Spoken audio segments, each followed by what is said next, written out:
Axı niyə? Nədən ötürü? Bir nəfəri sevirmiş. Sonra Oğlan təqsiri yox imiş. Ana oğlanı çağırıb deyir ki, sən qızımın tayı deyilsən, qızımdan əlsən. Oğlan deyir, bu qızım öz işimizdir. Ana oğlanı təhqir edib qovur. Qız buna dözə bilmir. dəhşət müsibət. Görünür, çox əzab çəkir. Axırda, ay bəlkə. Sən necə Arzu? Xoşbəxtsənmi? Sənə baxanda hə. Sən xoşbəxtlik nədə görürsən? Məhəbbətdə. Azım sevmək, xoşbəxt olanlar var. Mən sevənləri heç vaxt xoşbəxt görməmişəm. Elə biri də sən həmişə ağul, nalə, fəryad. Mənim sevgim ağlı qaralı bir dünyadır. Mən xoşbəxtəm, çünki o yalnız mənimdir. Mən kədərliyəm, çünki o yalnız mənim deyil. Məhəbbətlə dolu bir həyat. Nə qədər gözəl, nə qədər mənalıdır. Ancaq bu məhəbbət sənə bax oturur. Əlbəttə, əzablıdır. Amma həyatın gözəlliyi də bundadır.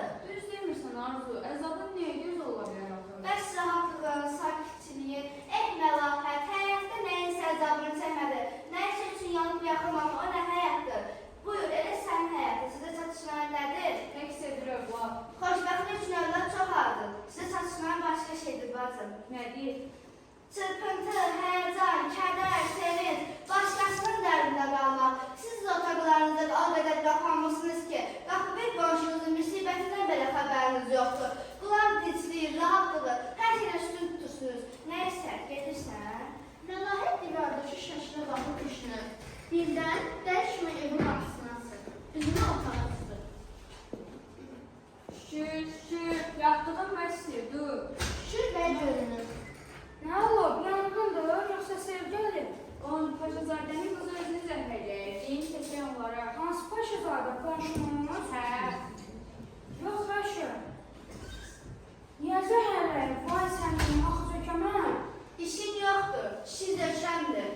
Arzu, necə uşaq olmaq istəyərdin? Təmiz, pak, şən, dərdsiz, qəmsiz. Elədir Məlahət, uşaqlıqda hamı saf olur, tam olur.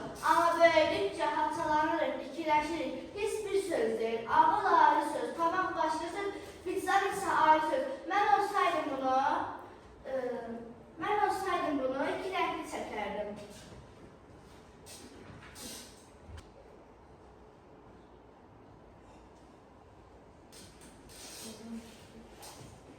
Bu azdır, hiss elə. Nə deyim, vallah, mən də çatmışam. Əylini düzdən seçə bilmirəm. Məni qınama, hələlik. Şükür, bəs durmadın? Yenə nə olur? Qapını niyə açıq qoymusan? Şuraya baxmayın. Deyirəm, Bütün üstü qaldırıb bu üstünə. Dünya, qayda belədir. necə uşaq olmaq istəyərdin, bildin eynəyin. Zahirən hər şey öz yerindədir. Ələm professor, özü həkim.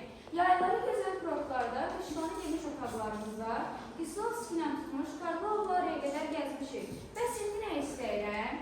20 il əvvəl belə bir zəfzalı xəstəti ilə yaşamırdın mı? Bəs indi xoşbəxtəmmi? Yox.